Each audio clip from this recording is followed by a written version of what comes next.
Hello বন্ধুরা, আসসালামু আলাইকুম। আশা করি সবাই ভালো আছেন। আমিও ভালো আছি।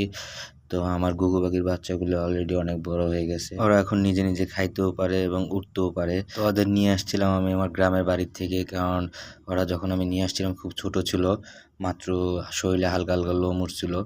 তো তখন তারা খেতে পারতো না, তার জন্য নিয়ে আসছি। কারণ আমার কারণে তাদের বাসাটা ভাঙা হয়েছিল, তো মায়া হয়েছিল, তার জন্য আমি নিয়ে আসছি। তো অলরেডি এখন ওরা উঠতেও পারে, নিজে নিজে খাইতে পারে। তো এখন তাদের অবশ্যই মুক্ত আকাশে ছেড়ে দেওয়া উচিত। তার জন্য আমি চিন্তা ভাবনা করছি আজকে ওদের ছেড়ে দিব। তো যেই কাজ সেই কথা, অলরেডি আমরা ছাদে উঠতাছি। তো আমরা অলরেডি ছাদে উঠেই গেছি। এখন ছাদের গেটটা খুলতাছি। তো এই যে আমরা ছাদের উপরে উঠে পড়ছি। এখন একটু পাখির বাচ্চাগুলিরে, মানে পাখির বাচ্চা না, এখন বড় হয়েছে ওরা অলরেডি, ওদের একটু নিচে রাখবো, মানে বাইরের পরিবেশটা একটু দেখে, মানে ভয় না পায়। তো ছাদে ওঠার পর আরেকটা জিনিস দেখলাম, খুব অবাক হলাম। ছাদে গাছের মধ্যে একটা পাখির বাসা আছে। তো এটা কি পাখির বাসা সেটা অবশ্যই কমেন্টস করে জানাবেন। তো আমি বুঝতে পারতাছি না, তার জন্য আমি বলতে পারতাছি না আপনাদের কি পাখির বাসা।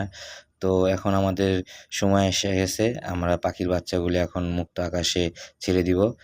তো খুব খারাপ লাগতেছে, কিন্তু খারাপ লাগলে কিছু করার নাই, সেটাই বাস্তবতা। তাদের একদিন না একদিন আকাশে ছেড়ে দিতেই হইতো। তো অলরেডি ছাড়া শুরু হয়ে গেছে, আমাদের পাখির বাচ্চাগুলি অলরেডি ছাড়তেছি। তো পাখির বাচ্চাগুলি আমরা ছেড়ে দিলাম। তো ভিডিওটা ভালো লাগলে অবশ্যই লাইক ও কমেন্টস করে জানাবেন। আর সবাই ভালো থাকবেন। আসসালামু আলাইকুম। ধন্যবাদ।